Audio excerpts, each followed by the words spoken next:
Muito bem, nós estamos aqui para mais esse programa, nesse canal do YouTube, onde nós estamos estudando capítulo por capítulo da Bíblia, verso por verso.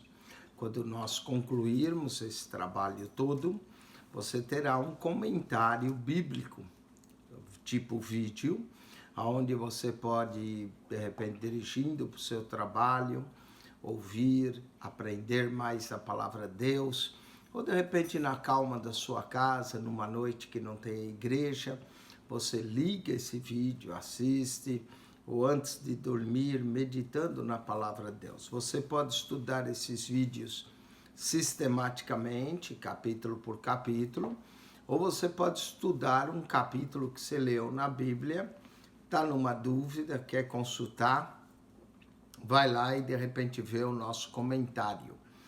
Então a Bíblia é uma riqueza. Nós estamos no Evangelho de João, onde é o evangelho mais espiritual, mais teológico entre os 4 evangelhos, e já estamos quase concluindo. Capítulo 18, Jesus é preso no Getsemane. Nós vamos notar que há uma diferença interessantíssima entre João e Mateus, Marcos e Lucas, onde Jesus tem uma agonia no jardim do Getsemane. Aqui não há agonia. A única coisa que há é os soldados, quando vão prender a Jesus e que ele diz, sou eu ou eu sou, eles caem por terra. E não só isso, nós temos no capítulo 17, que espero que você veja o comentário, uma oração, um capítulo inteiro de uma oração de Jesus. Do Novo Testamento, é o único capítulo que nós temos Jesus orando um capítulo inteiro. Eu espero que você assista o comentário de João 17. Vamos lá, Jesus é preso no Getsemane, ele é preso à traição. Jesus já tinha dito, no capítulo 13, que um deles haveria trair quando ele lavava os pés dos discípulos. E ele ordenou a Judas, o que tem de fazer, faz logo. Então os discípulos pensaram que Jesus tinha mandado Judas comprar alguma coisa, porque ele tinha a bolsa, mas na verdade Judas saiu para trair a Jesus. Capítulo 18 diz assim, tendo Jesus dito isso, saiu com seus discípulos para além do ribeiro de Cedron, onde havia um horto. Jesus parece que costumava orar nesse horto. Esse jardim é chamado Jardim do Getsemane, onde havia muitas oliveiras. A palavra Getsemane quer dizer prensa de oliveira. Então a oliveira era pressionada para produzir o azeite, a unção. Da mesma forma, Jesus vai ser pressionado e através da pressão de Jesus, ele rogará ao Pai, nós receberemos o outro Consolador, o Espírito Santo, o Espírito da verdade que virá nos consolar e trazer a unção de Deus na nossa vida. Onde havia um horto no qual ele entrou com seus discípulos. Verso 2, e Judas, que o traía, também conhecia aquele lugar. Era conhecido de Judas, era conhecido dos demais, porque nos dá a impressão que Jesus muitas vezes foi orar ali. E o verso 2, João fala isso, porque muitas vezes se juntava ali com os seus discípulos. Então era um lugar conhecido de Jesus, dos seus discípulos, onde Jesus se juntava ali, quem sabe para orar, para ensinar seus discípulos. Tendo, pois, Judas recebido a corte e oficiais e os principais sacerdotes e fariseus, veio para ali com lanternas e achortes e armas. Judas está trazendo uma corte de soldados do templo, soldados que vão prender a Jesus, soldados do templo, que vão acabar prendendo a Jesus e depois, mais tarde, eles vão entregar aos romanos. Nesse capítulo, nós vamos ver isso, Jesus perante Anás, Caifás, perante o Sinédrio, né? Então Judas os trouxe, ele recebeu dos fariseus essa ordem, veio para ali com lanternas, achortes, armas, lanternas, porque naquela época eles usavam lanterna, não havia luz elétrica, não é? Armas. Sabendo, pois, Jesus, de novo, não é? esse termo sabendo, pois Jesus. Nós lemos o mesmo expressão no capítulo 13, não é? Sabendo, pois Jesus, que era chegada a sua hora, não é? Não, agora no capítulo 18, verso de número 4, sabendo, pois Jesus, todas as coisas que sobre ele havia de vir, adiantou-se e lhe disse: a quem buscais? Note que Jesus não ora aqui: Pai, se possível, faça-me esse cálice. Diz: quando Judas veio com os soldados, Jesus já se adiantou e fez uma pergunta a eles: a quem buscais? Responderam a Jesus, o Nazareno. Disse-lhe Jesus: sou eu. Quando Jesus disse sou eu, uma forma um pouco invertida do eu sou, né, que é uma expressão divina. Sou eu, uma expressão mais humana. E Judas, que o traía, estava também com eles. Quando, pois, lhe disse sou eu, recuaram e caíram por terra. Interessante João colocar isso, porque diante de Deus nenhum dos seus inimigos fica em pé, todos caem por terra. Jesus é divino, aqui ele não tem medo de ir para a cruz, ele se adianta, ele se apresenta, pergunta quem eles buscam, eles dizem Jesus o Nazareno, Jesus diz sou eu, e eles recuaram e caíram por terra. Tornou, pois, perguntar: quem buscais? E eles disseram: a Jesus o Nazareno. Jesus respondeu: já vos disse que sou eu. 3 vezes a expressão aqui, sou eu, não é? No verso 5, no verso 6 e agora no verso 8, sou eu.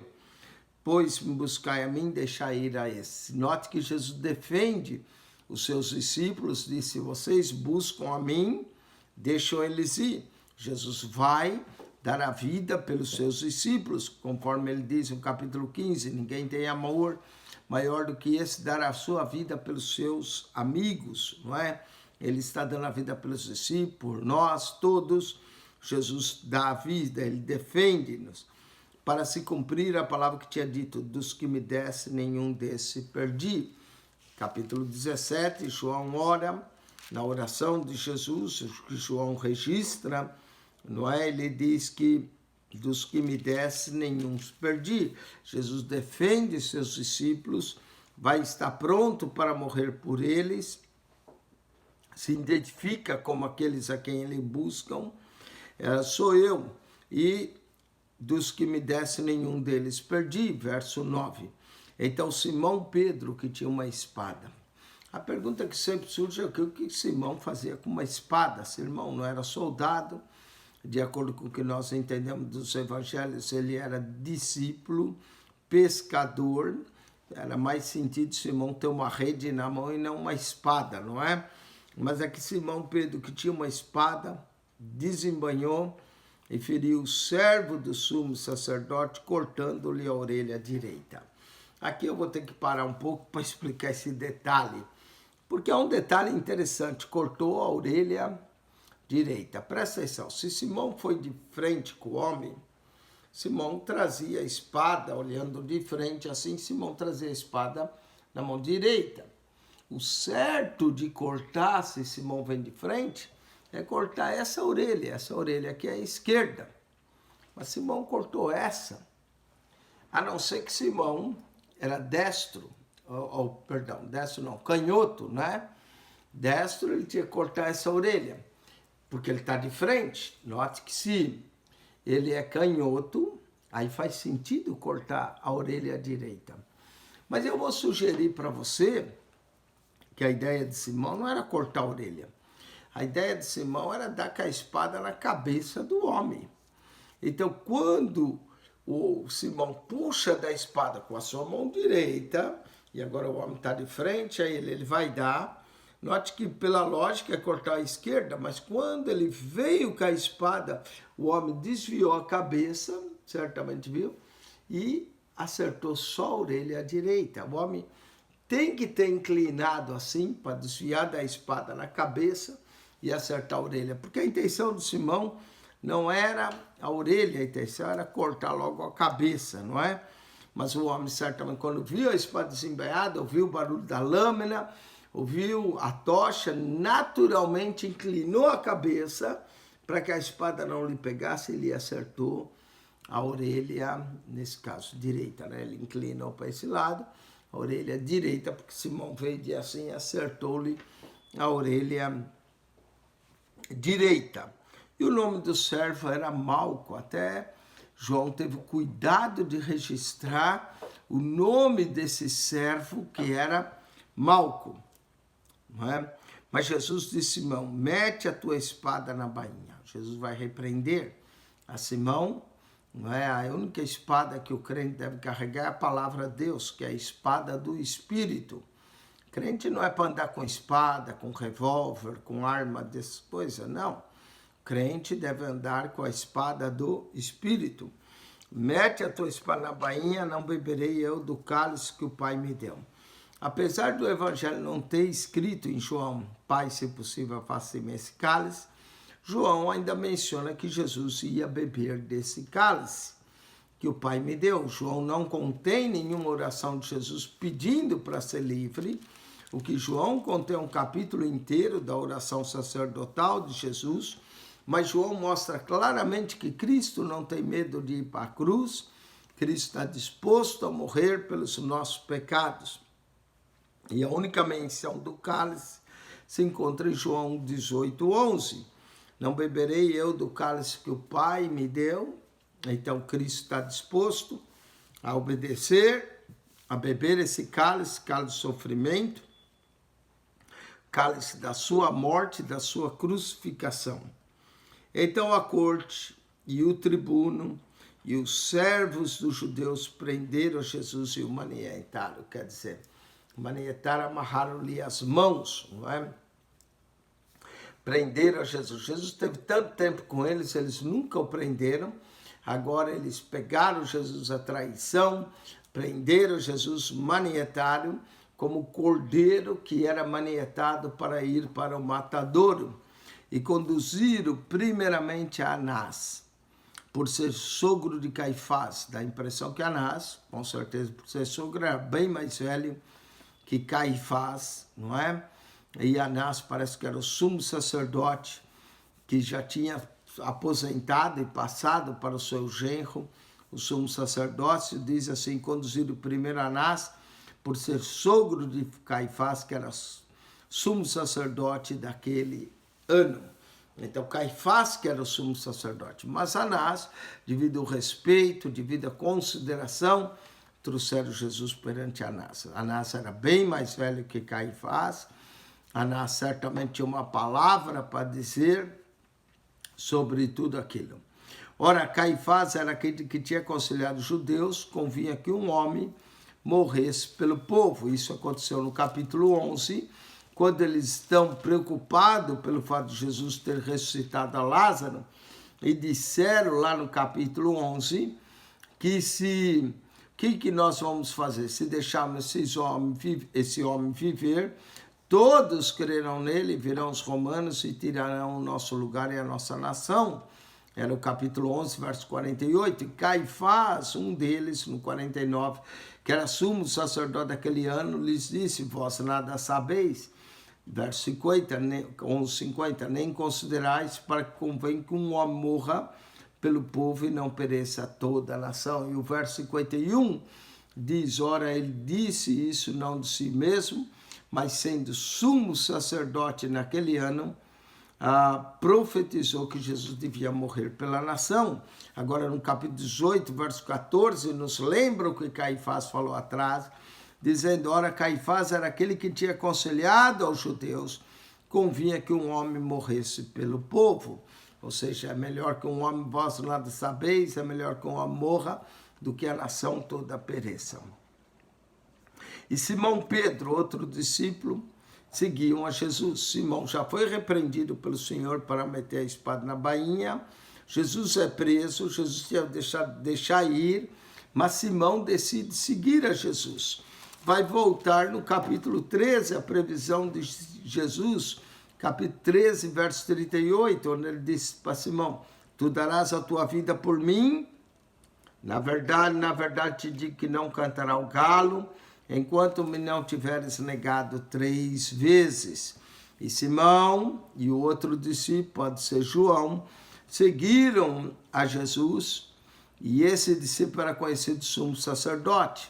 Aqui crê que é o discípulo amado, que é o discípulo anônimo em todo o evangelho, mas ele era conhecido do sumo sacerdote, ele conhecia a porta de entrada dos servos, sendo, nós cremos que esse outro discípulo é João. João tinha a mesma profissão de Simão, era pescador. Sendo pescador, ele costumava levar peixe ao sumo sacerdote, ou levar mercadorias. Então ele conhecia bem a entrada, ele era conhecido sumo sacerdote. Então esse discípulo era conhecido sumo sacerdote e entrou com Jesus na sala do sumo sacerdote. Note que ele tinha acesso à casa, ele conhecia bem. E Pedro estava da parte de fora à porta. Note que Pedro está olhando o que vai acontecer com Jesus, mas um pouco mais distante. Tem o Evangelho de Mateus, diz que Pedro seguia a distância. Aqui em João diz que Pedro estava da parte de fora. Nunca é bom ficar da parte de fora, ainda a porta, não é? Tem gente que diz que fica em cima do muro, não sabe se vai para Cristo ou não. Pedro estava à porta, não sabia se entrava, se saía, não é? Saiu então o outro discípulo que era conhecido, sumo sacerdote, falou à porteira, levando Pedro para dentro. Então esse outro discípulo foi primeiro, conhecia os servos, conhecia as entradas da casa, então pediu à porteira que deixasse Pedro entrar, e Pedro entrou para dentro. Mas aqui vai começar a negação de Pedro, quando ele falou à porteira. Então a porteira disse a Pedro, uma mulher: não és tu também dos discípulos desse homem? Lembra que Jesus falou antes que o galo canta, você vai me negar, Pedro? Disse ele, não sou. Interessante esse não sou de Pedro. Esse não sou de Pedro contrasta com o sou eu de Jesus no capítulo 18, verso 5. Quando Jesus falou, a quem buscai? Jesus Nazaré disse, sou eu. Quando a mulher pergunta a Pedro, tu és discípulo dele? Disse ele, não sou. Olha o contraste, não é? Pedro aqui começa a negar Jesus, a primeira negação. Não sou. Ora, estavam ali os servos, os criados que tinham feito brasas e se ajuntavam porque fazia frio, e com eles estava Pedro. Pedro vai cometer o erro do Salmo 1. Verso 1 diz, bem-aventurado o varão que não anda segundo conselhos dos ímpios, nem se detém no caminho dos pecadores, nem se assenta na roda dos escarnecedores. Pedro se assentou ali no meio do fogo, na roda dos escarnecedores, já tinha negado Jesus uma vez, quando a porteira disse, você é um dos discípulos dele, agora se ajuntou ali porque fazia frio, não é? Fazia frio. Mesmo em Israel, perto da Páscoa, tem épocas que fazem frio. E com eles estava Pedro, ajuntando-se e também. E o sumo sacerdote interrogou Jesus acerca dos seus discípulos e da sua doutrina. Aqui, sumo sacerdote nos sugere a ideia que é Anás, não é? Primeiro interrogou. Outros dizem que aqui o sumo sacerdote é o próprio Caifás. Jesus lhe respondeu e disse, eu falei abertamente ao mundo, de fato Jesus tinha falado no templo, nós vemos isso. Eu sempre ensinei na sinagoga e no templo, onde todos os judeus se aventaram e nada disse em oculto. Quer dizer, Jesus falava abertamente sua doutrina, quem quisesse ouvir, ouvia, ele nada tinha dito em oculto. Para que me perguntas a mim? Pergunta aos que ouviram o que é que lhes ensinei, eles sabem o que lhes tenho dito. E quando Jesus disse isso ao sumo sacerdote, um dos servos do sumo sacerdote considerou uma falta de respeito Jesus se dirigir dessa forma ao sumo sacerdote. Eles tinham muito respeito pelo sumo sacerdote, era considerado príncipe do seu povo. Paulo também foi esbofeteado, porque uma vez se dirigiu ao sumo sacerdote como parede esbranqueada, em Atos capítulo 22, e levou também uma bufetada, não é? E tendo um dos criados que estava ali, quando viu a forma como Jesus se dirigiu ao sumo sacerdote, deu uma bufetada em Jesus, dizendo: assim respondes ao sumo sacerdote. No caso de Paulo, em Atos 22, quando levou a bufetada, Paulo disse: oh, perdão, eu não sabia que ele era o sumo sacerdote, e está escrito, não se deve falar mal do príncipe do teu povo, não é? Mas aqui Jesus não tem que pedir perdão a ninguém. Jesus simplesmente dirigiu, quando perguntado acerca da sua doutrina, do seu ensino, ele disse: eu falei abertamente na sinagoga, no templo, pergunta àqueles que ouviram, não é? Mas mesmo assim o nosso Senhor, sem merecer, recebeu uma bufetada, dizendo: assim responde o sumo sacerdote. Jesus vai dizer: se falei mal, dá testemunho do mal, e se bem, porque me feres. Até o ferimento de Jesus aqui era injusto. Jesus não falou nada de mal, apenas mandou perguntar aos que o tinham ouvido. Tudo isso dá a impressão que Jesus está não perante Caifás, mas perante Anás, que tinha sido sumo sacerdote, agora já tinha passado. Porque olha o próximo verso. Anás mandou manietado ao sumo sacerdote Caifás. Então Jesus, no Evangelho de João, e essa é uma peculiaridade do Evangelho de João, Jesus primeiro é levado a Anás, para depois ser levado ao Caifás, que aí sim estava constituído o Sinédrio. Se bem que, por ser noite, eles não deveriam pronunciar nenhum julgamento. Noite, é um livro que fala de 18 violações que fizeram no julgamento de Jesus. Essa é uma delas. Reuniu o Sinédrio à noite, não se pronunciava julgamento à noite, a noite era feita para dormir.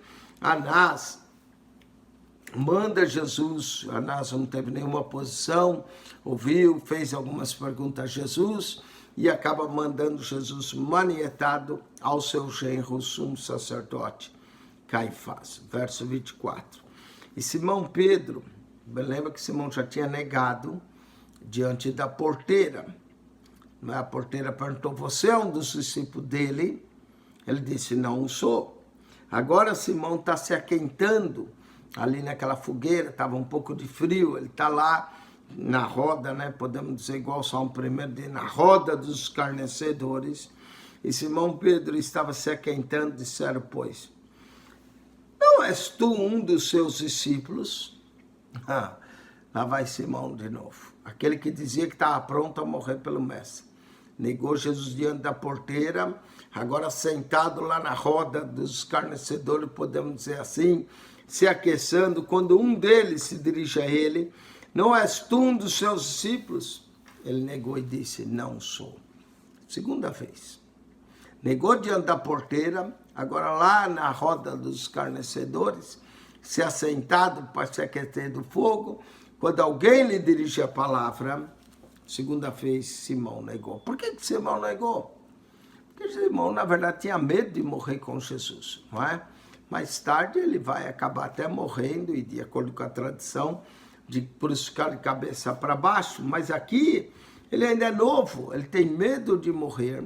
Negou a primeira diante da porteira, negou agora diante daqueles ao lado da fogueira. E um dos servos do sumo sacerdote, perante aquele a quem Pedro cortara a orelha, disse, agora vem a terceira vez, aí Pedro foi cortar a orelha, o outro era amigo do que tu cortasse a orelha, agora esse também vai te entregar. A porteira perguntou: você não é dos discípulos? Os que estavam sentados à roda com ele no fogo, quando viram ele lá se aquecendo, falou: peraí, você também é um dos seus discípulos? E agora um parente do servo do sumo sacerdote, a quem Pedro cortara, ele disse: não te vi eu no horto com ele? Fez a pergunta, e Pedro negou outra vez. Que coisa terrível. 3 vezes, perante a porteira, perante lá a roda dos escarnecedores que se aquecia no fogo, e agora perante o parente do qual ele cortou lá a orelha. Peraí, eu te vi lá no horto. Se calhar você é o homem que cortou lá a orelha do meu parente Malco, não é? Então ele vai dizer, eu te vi lá no horto com ele. E Pedro outra vez negou. Que coisa terrível. Eu fico imaginando a dor mais tarde do coração de Pedro. Jesus tinha dito, antes que o galo cante, você vai me negar 3 vezes, Pedro. E olha só, e Pedro, verso 27, capítulo 18, outra vez negou, e logo o galo cantou. Coitado do Pedro, ficou com uma síndrome do galo. Há um livro chamado A Síndrome do Galo. Eu acho que, imagina, toda vez que um galo cantava, Pedro lembrava, dali por diante, a negação que ele fez do mestre. Não é? Que dor, que coisa terrível. Se Jesus não curou ele desse trauma, Pedro ficou muito tempo com esse trauma de ter negado o Senhor Jesus numa hora crucial, numa hora única, numa hora que ele deveria confessar, mas com medo dos judeus, com medo de ser preso também, negou perante a porteira, negou perante aqueles na roda de fogo e negou perante o parente de Malco, a qual ele mesmo cortara a orelha. Depois levaram Jesus da casa de Caifás para a audiência. A audiência já é aqui perante Pilatos, não é? Então, nós vamos ver que o Senhor foi perante Anás, de Anás foi para Caifás, de Caifás agora é levado para a audiência, né? E aí eles esperaram a noite toda, e pela manhã cedo não entraram na audiência para não se contaminarem e poderem comer a Páscoa. Esse verso é até irônico, não é? Eles não queriam se contaminar, evita entrar perante Pilatos, que Pilatos é considerado gentil, evitam ir para não se contaminarem. Quer dizer, eles não se contaminam indo perante Pilatos, mas não se importam de contaminar entregando o Filho de Deus para ser morto, sendo culpados do sangue dele perante Pilatos. Tanto é que Pilatos vai lavar as mãos, no capítulo 19, nós vamos ver isso, mostrando que o sangue dele caia sobre, então, eles. Eles estavam tão preocupados em não se contaminar para comer a Páscoa. Olha o que a religião faz, cega tanto, e não estavam preocupados em entregar um homem inocente para morrer, e que o sangue desse homem caia sobre ele e seus filhos, não é? Então Pilatos saiu e disse-lhes, eu gosto de uma certa forma de Pilatos, e é interessante Pilatos aqui no capítulo, no Evangelho de João. Pilatos, na verdade, aparece em toda a Bíblia, parece que 21 vezes, não é? Lá no Evangelho de Mateus, no Evangelho de Marcos, Lucas, mas aqui no Evangelho de João, dessas 21 vezes, mais 14 vezes Pilatos é citado nesse Evangelho. Nesse Evangelho, Pilatos é citado mais de 21 vezes. E isso me intriga, porque a mãe de Jesus, ela só é conhecida em todo o Evangelho de Jesus, de João, como a mãe de Jesus. A mãe de Jesus, capítulo 2, e depois ao pé da cruz, o capítulo 19, ela é chamada de mãe de Jesus. João nem se dá o trabalho de mencionar Maria. Mas Pilatos, ele cita mais de 14 vezes o nome Pilatos nesse julgamento de Jesus. E eu quero sugerir para você, principalmente quando chegar no capítulo 19, que quem está sendo julgado, na verdade, é o próprio Pilatos e as autoridades religiosas. Eu vou mostrar isso no capítulo 19. Mas eles não queriam entrar na audiência para não se contaminar e comer a Páscoa, mas não estavam preocupados em se contaminar com o sangue inocente que eles estavam mandando para a morte. Então Pilatos saiu e disse-lhe, e eu gosto de Pilatos, como eu disse, porque uma das qualidades dos romanos é que eles eram justos. Eles, quando pronunciavam julgamento, procuravam ser justos. Então, Pilatos, como um procurador de Roma, como governador, que trazem um homem, a pergunta é óbvia. A pergunta é só uma, não é questão se ele gosta ou não gosta de Jesus. A pergunta é, que acusações trazei contra esse homem?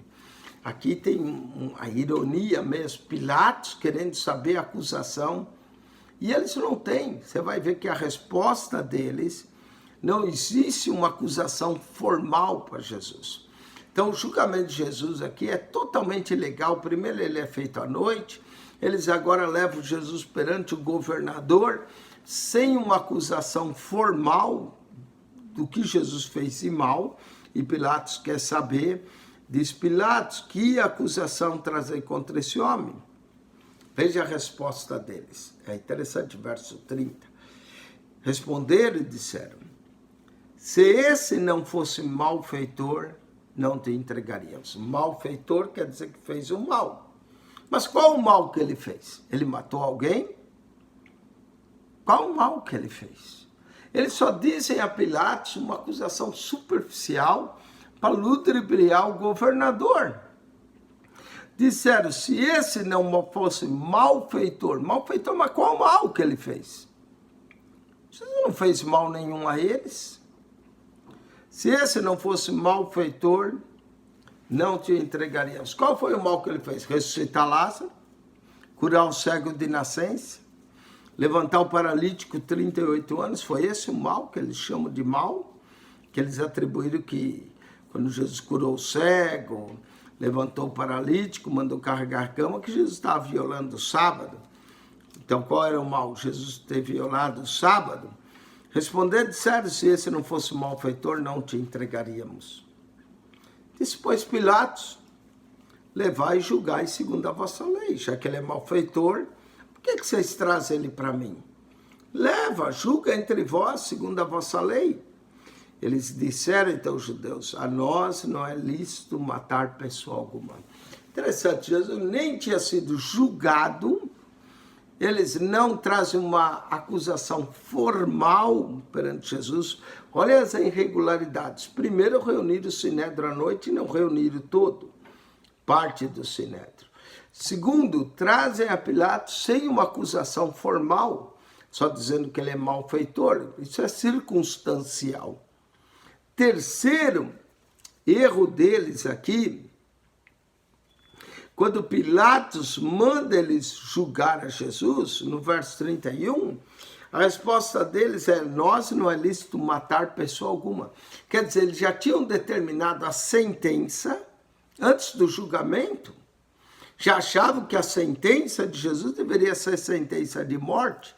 Essa é a maior injustiça que a gente pode cometer, já julgar e condenar um homem sem primeiro ouvi-lo, sem primeiro dar chance de defesa, não é? Toda a corte para ser justa, toda a justiça para ser verdadeira, tem que ouvir os dois lados, tem que pôr as provas em evidências para ver aonde a prova apende mais a balança da justiça para se decidir. Pilatos, que é uma acusação formal, eles não têm, dizem que ele é malfeitor. Reunido no Sinédrio à noite, era ilegal.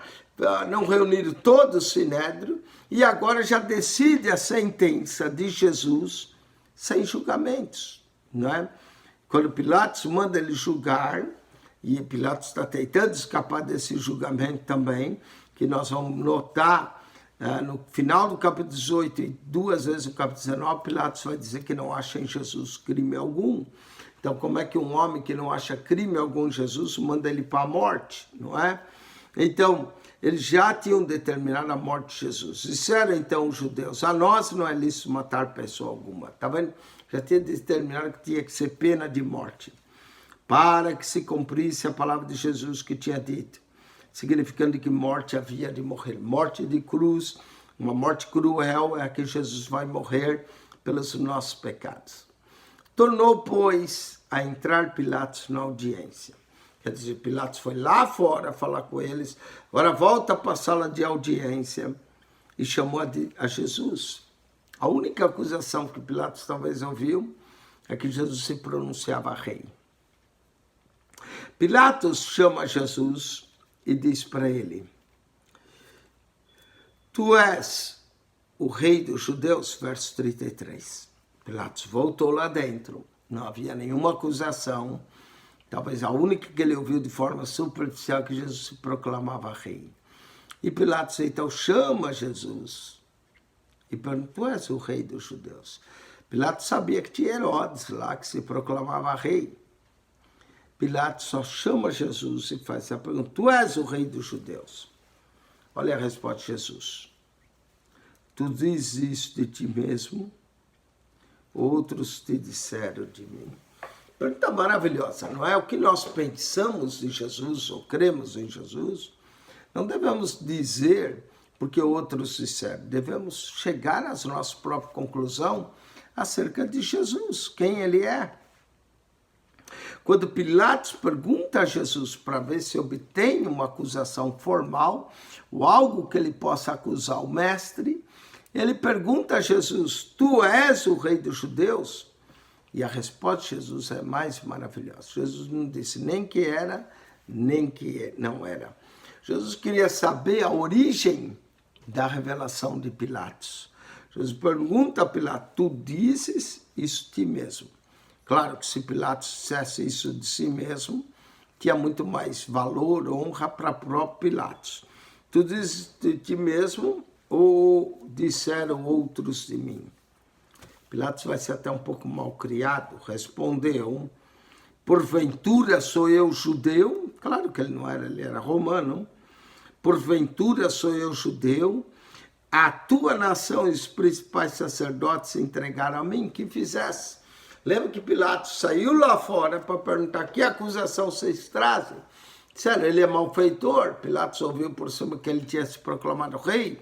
Próprio Pilatos volta para interrogar a Jesus, para ver se ele consegue achar uma acusação formal a Jesus, que seja Jesus digno de morte. E ele não consegue. Quando ele volta a Jesus e ele pergunta a Jesus: a tua nação, verso 35, os principais sacerdotes te entregaram, que fizesses, não é? A tua nação, os principais sacerdotes entregaram-te a mim, que fizesses? Jesus vai responder a Pilatos. E que resposta? A pergunta é: tu és o rei dos judeus?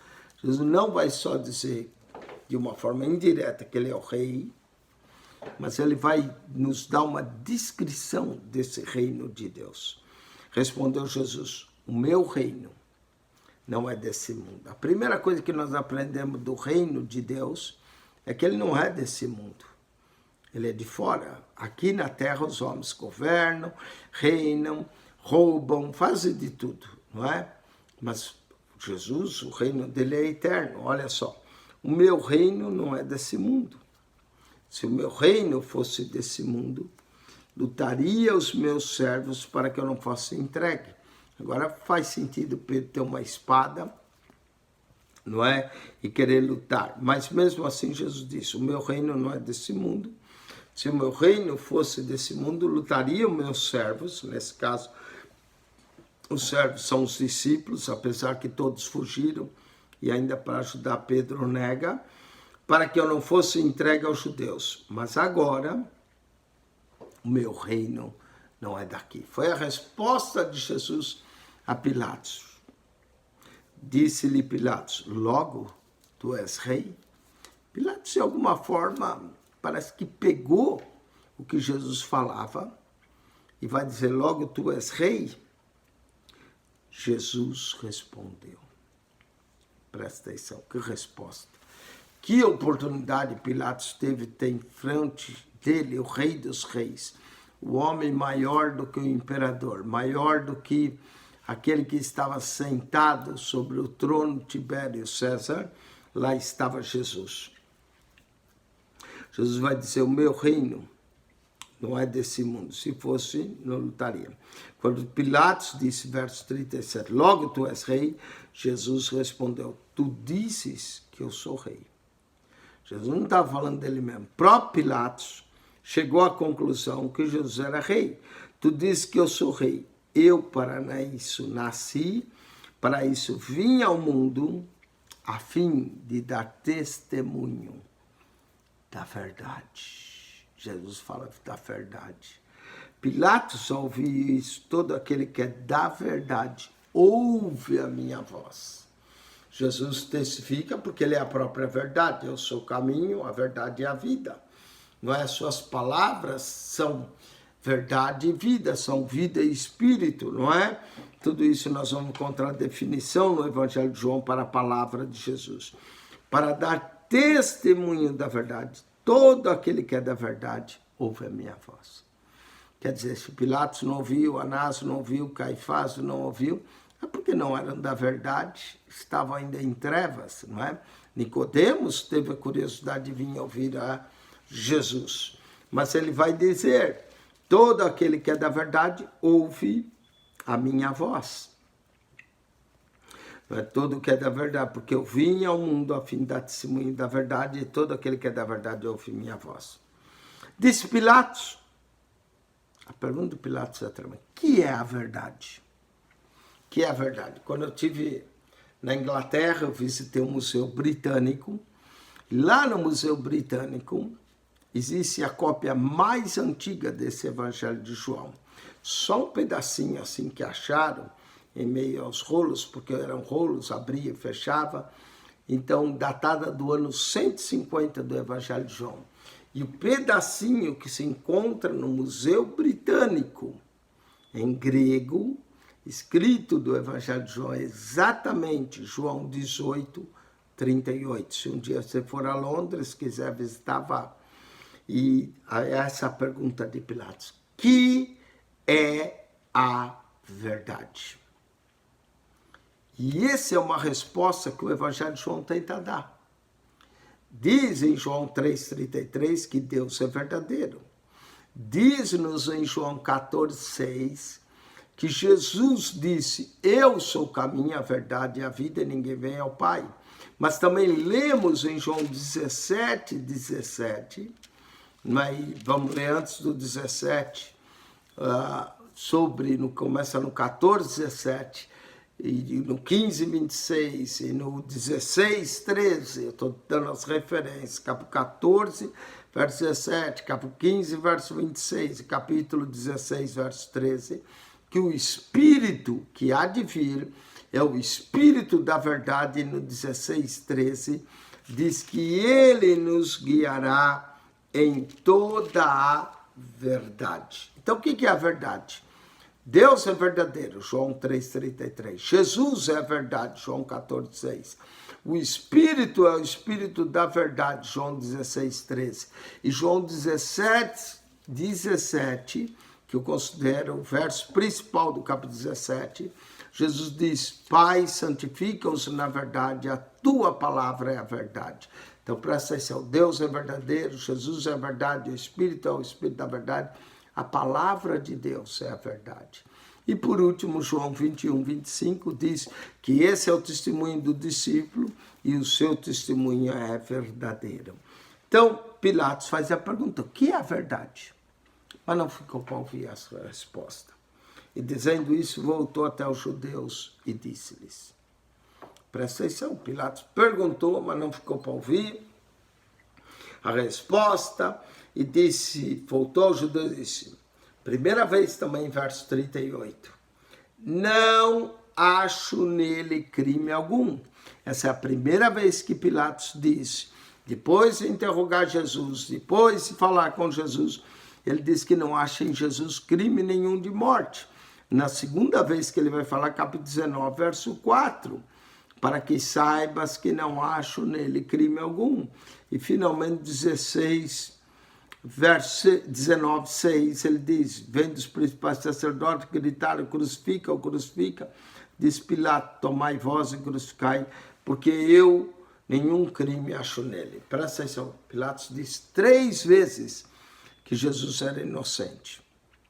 Ele disse que não acho nele crime algum, pois é claro, no capítulo 19, verso 4, vai dizer de novo, não acho nele crime algum, e finalmente 19:6, ele diz, porque eu nenhum crime acho nele. Por que um homem que não acha crime nenhum em Jesus, o entrega para ser morto, numa morte de cruz, sendo que ele não achou crime algum? Capítulo 19, quando nós comentarmos, nós vamos falar mais sobre esse julgamento de Jesus. Pilatos tenta livrar Jesus. Pilatos pergunta qual a acusação. Pilatos interroga Jesus, mesmo porque no Evangelho de Mateus diz que a mulher de Pilatos teve um sonho dizendo: não entre em juízo com esse justo, porque num sonho muito sofri por causa dele. Então Pilatos tentou livrar Jesus de diversas formas, não é?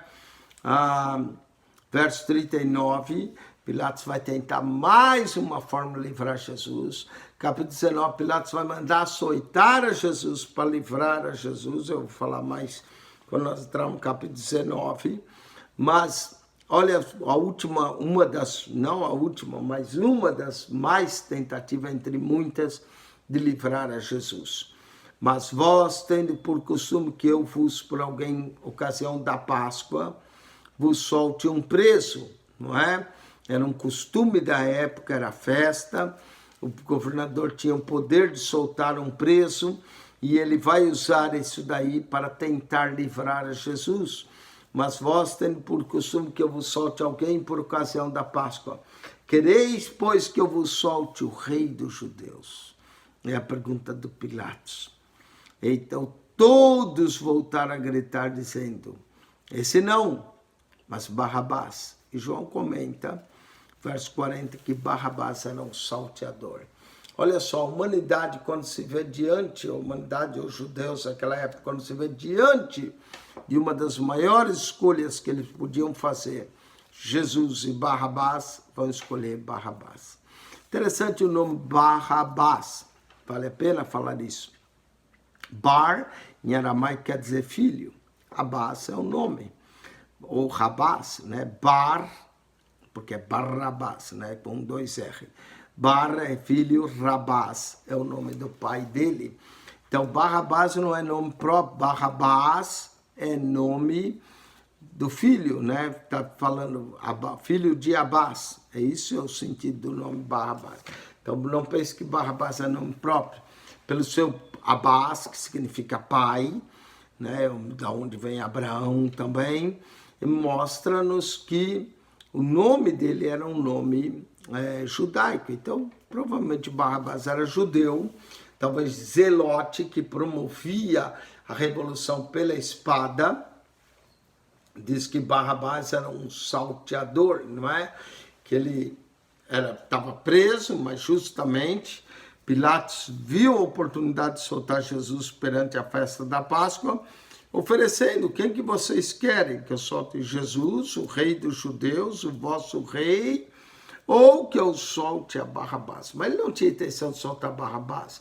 A intenção era ver se o povo escolhia Jesus e ele se livrava desse julgamento que ele não queria fazer, como ele mesmo disse: não acho nele, verso 38, crime algum. Então ele leva o povo tomar a decisão e diz: querei, pois, que eu vos solte o rei dos judeus, nesse caso Jesus, ou voltar a gritar dizendo: esse não, mas Barrabás.